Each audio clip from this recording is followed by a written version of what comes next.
Hi friends, it's your Aariwingsworld. So இன்னைக்கு நம்ம ஆரி ஒர்க்ல ஃப்ரேம்ல ரெண்டு ஸ்லீவ் பார்ட்டும் சிங்கிளா எப்படி வந்து மார்க் பண்றது. ஸோ நிறைய இதில் பார்த்துருப்பீங்க, ஒரே ஃப்ரேமில் வந்து ரெண்டு ஸ்லீவ் பார்ட்டுக்குமே வந்து மார்க் பண்ணி ஒர்க் பண்ணியிருப்பாங்க. ஸோ அது எப்படின்னு தான் இன்றைக்கி நான் வந்து சொல்லிக் கொடுக்க போகிறேன். ஸோ இப்போ இது வந்து ஸ்லீவ் பார்ட்டு பாருங்கள். ஸோ இதில் வந்து நம்ம ஃபஸ்ட்டு சுற்றளவு எவ்வளவு அப்படிங்கிறது வந்து நம்ம பார்த்துக்கணும், சரிங்களா? அதாவது வித் எவ்வளோங்கிறது பார்த்துக்கணும். ஸோ மொத்தம் வந்து பார்த்திங்கன்னா 6 இன்ச் இருக்குது. அதுக்கப்புறம் வந்து பார்த்திங்கன்னா ஹைட்டும் வந்து பார்த்திங்கன்னா 6 இன்ச் இருக்குது. ஸோ இப்போ என்ன பண்ணணும் அப்படின்னா, ஒரு கைக்கு ஃபஸ்ட்டு நான் மார்க் பண்ணி காட்டுறேன் பாருங்கள். ஸோ 6 வந்து 12 இல்லையா? ஸோ அதனால் 6 12 காண்டி இப்போ பாருங்கள், சென்ட்ரு பார்ட்டில் தான் குறிக்கணும். இதுதான் வந்து ஃப்ரேமோட சென்ட்ரு. ஸோ இந்த இடத்துல 6 12ங்கிறதுனால இந்த இடத்துல நான் அப்படி வச்சுட்டேன்னா, ஸோ நெக்ஸ்ட்டு வந்து பார்த்திங்கன்னா ஹைட்டு வந்து 6 இன்ச் அப்படிங்கிறனால இங்கேருந்து மேலே வந்து ஹைட்டு 6 இன்ச் வைக்கிறோம். அதுக்கப்புறம் இந்த ஸ்லீவ் பார்ட்டோட இது வந்து ஹைட்டு 6 இன்ச்சா. ஸோ இதோட சைடு வித்து எவ்வளோ இருக்குதுன்னு பார்த்துக்கோங்க. அது வந்து 4 இருக்குது. ஸோ அப்போ நம்ம என்ன பண்ணணும், சைடில் ஒரு 4 இன்ச்சு, அதே மாதிரி இந்த சைட்லேயும் வந்து ஒரு 4 இன்ச்சு. ஸோ இது வந்து ஹாஃப் ஸ்லீவு, அதாவது அரைக்கை மட்டும்தான் இந்த மாதிரி மார்க் பண்ண முடியும். ஃபுல் கையை வந்து பார்த்திங்கன்னா மார்க் பண்ண முடியாது. ஒரே ப்ளவுஸில் வந்து நம்ம வந்து பண்ண முடியாது. ஸோ இந்த மாதிரி பண்ணிவிட்டு இதோட சைடு வந்து நம்ம வந்து ஜாயினிங் பண்ணணும். அதுக்கப்புறம் இதோட அனதர் சைடு வந்து ஜாயினிங் பண்ணணும். இப்போ மேலே வந்து லைட்டாக அப்படி வளைச்சி விட்டுக்க வேணும் ஒன் சைடு, இன்னொன்று பக்கட்டும் நார்மலாக போட்டுற வேண்டியது.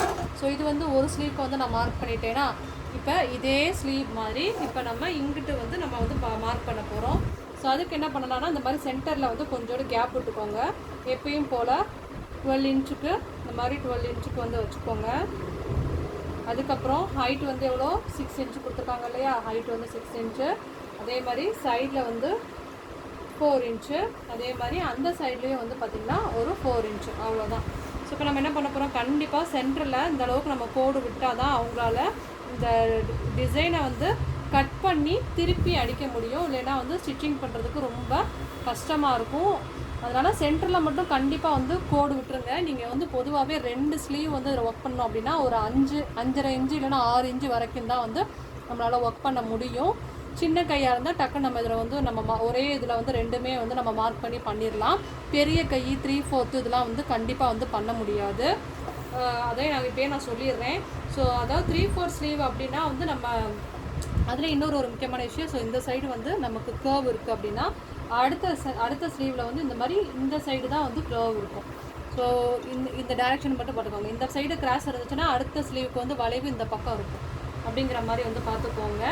அதே மாதிரி 3/4 ஸ்லீவ் இருக்குது இல்லையா? ஸோ 3/4 ஸ்லீவ்னால் ஒன்று தான் வந்து பண்ண முடியும் இந்த ஸ்லீவில். இது ஹாஃப் ஹேண்ட் அப்படிங்கிறப்ப நம்ம வந்து இந்த மாதிரி வந்து பண்ணிக்கலாம். இதில் கண்டிப்பாக சென்டரில் வந்து இது பாருங்கள், ஒரு ஸ்கேல் போகிற அளவுக்கு நமக்கு வந்து கேப் இருக்கணும். அப்போ தான் இதை வெட்டி திருப்பி அவங்களால டெய்லரால் அடிக்க முடியும். ஸோ இப்போ நம்ம 2 ப்ளவுஸுக்கும் அதாவது 2 ஸ்லீவ் பார்ட்டுக்கும் ஒர்க் பண்ணுற மாதிரி ஒரே ஃப்ரேமில் நம்ம வந்து மாட்டியாச்சு. ஸோ இதில் நீங்கள் எப்போயும் ஒர்க் பண்ணுற மாதிரி வந்து பார்டர் ஒர்க்கை ஸ்டார்ட் பண்ணி இதில் ஒரே இதுலேயே நீங்கள் 2 இதையும் வந்து முடிச்சிடலாம். ஸோ உங்களுக்கு வந்து டைமிங் கொஞ்சம் சேவ் ஆகும். அவுத்து மாட்டி பண்ணுறதுக்கு ஒரே இதில் 2 இதுவும் முடித்த மாதிரி இருக்கும். ஸோ கண்டிப்பாக இந்த ஒரு வீடியோ உங்களுக்கு ரொம்ப யூஸ்ஃபுல்லாக இருக்கும்னு நினைக்கிறேன். ஸோ பிடிச்சிருந்தால் மறக்காமல் லைக் பண்ணுங்கள், தென் கமெண்ட் பண்ணுங்கள். இதில் ஏதாவது டவுட் இருந்தால் கண்டிப்பாக கமெண்ட் செக்ஷனில் மென்ஷன் பண்ணுங்கள், நான் டவுட் கிளியர் பண்ணிடுவேன். ஸோ நம்ம ஆரிவிங்ஸ்வர்ல்டில் எல்லாமே நம்ம சொல்லிக் கொடுப்போம். ஏதாவது டவுட் இருந்தாலும் நம்மளுடைய சப்ஸ்கிரைபர்ஸ் ஒரு சப்ஸ்கிரைபர் டவுட் கேட்டாலும் எல்லாமே நம்ம கண்டிப்பாக வந்து கிளியர் பண்ணிடுவோம். நீங்கள் ஃபஸ்ட் டைம் நம்ம சேனல் பார்க்குறவங்களா இருந்தால் நம்ம சேனலை சப்ஸ்கிரைப் பண்ணுங்கள். அந்த நீங்கள் என்னுடைய கம்யூனிகேட் பண்ணணும் அப்படின்னா உங்களுடைய நேம், நான் தான் நியூ சப்ஸ்கிரைபர்னு சொல்லி உங்களுடைய நேமே எங்கூட மென்ஷன் பண்ணிக்கலாம். தேங்க்யூ ஸோ மச் ஃபார் வாட்சிங். ஸோ நாளைக்கு நம்ம இந்த ப்ளவுஸை எப்படி ஒர்க் பண்ணோங்கிறத சூப்பராக பார்க்கலாம். பாய், ஹேவ் எ நைஸ் டே.